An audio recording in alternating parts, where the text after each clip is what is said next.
నన్ను క్షమించు అంటూ జూనియర్ ఎన్టీఆర్ అయితే చెప్తున్నారట. జూనియర్ ఎన్టీఆర్ మరి నన్ను క్షమించండి అంటూ సంచలన వ్యాఖ్యలు చేసినట్టుగా తెలుస్తోంది. ఎన్టీఆర్ లాంటి వ్యక్తి క్షమాపణ అడుగుతున్నారు. ఇంతకీ ఎందుకు? ఎవరి కోసం అంటే జూనియర్ ఎన్టీఆర్ క్షమాపణ కోరేది అభిమానులకే. రాజకీయంగా తను రావాలని ఎంతోమంది అనుకుంటున్నారని, కానీ అది జరిగే పరిస్థితి కావాలని, పొలిటికల్‌గా నాకు రావడానికి నాకేమాత్రం ఆసక్తి లేదని క్లారిటీ ఇచ్చేశారు జూనియర్ ఎన్టీఆర్. జూనియర్ ఎన్టీఆరే తెలుగుదేశం పార్టీలోకి రావడానికి ఇష్టం లేదని చెప్పేశారంటే ఇక అసలు అది ఎందులో కంటెంట్ ఉన్నట్టు, ఏమున్నట్టు అనేది కూడా అర్థం కాకుండా ఉంది. కాబట్టి రాజకీయంగా జరిగే ఈ పనులన్నీ చూస్తుంటే నిజంగానే చాలా షాక్ అయిపోతున్నారు. ప్రస్తుతం సోషల్ మీడియాలో సైతం ఎంతో వైరల్ అవుతోంది. రాజకీయంగా జూనియర్ ఎన్టీఆర్ అయితే నన్ను క్షమించండి అంటూ తాజాగా ఆయన కోరిన వీడియోలైతే సోషల్ మీడియాలో సైతం వైరల్‌గా మారుతోంది. ఇక జూనియర్ ఎన్టీఆర్ స్వయంగా రాజకీయ ప్రస్తావనకి ఇక్కడితో ఫుల్ స్టాప్ పెట్టమని స్వయంగా ఒక వీడియో రిలీజ్ చేశారు.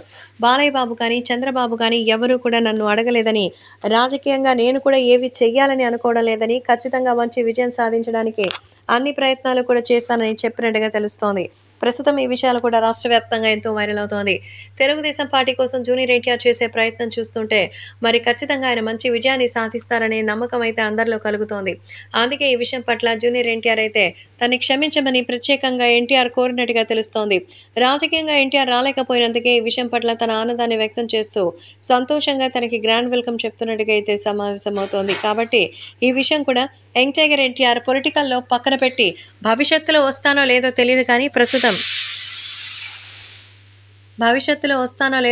కానీ ప్రస్తుతం అంతా నా కాన్సంట్రేషన్ ఈ సినిమా మీదే అంటూ ఫుల్ ఫోకస్ మరి సుధీర్‌కి సంబంధించినటువంటి విషయం ఫుల్ ఫోకస్ అంతా రాజకీయానికి సంబంధించి, అలాగే దేవర సినిమాకి సంబంధించి మరి కన్‌ఫ్యూజన్‌లో ఉంటే క్లారిటీ ఇప్పుడే తీసుకున్నానని, కేవలం దేవర సినిమా షూటింగ్‌లు, తర్వాత విషయాల్లో ఏది పట్టించుకోనని క్లారిటీ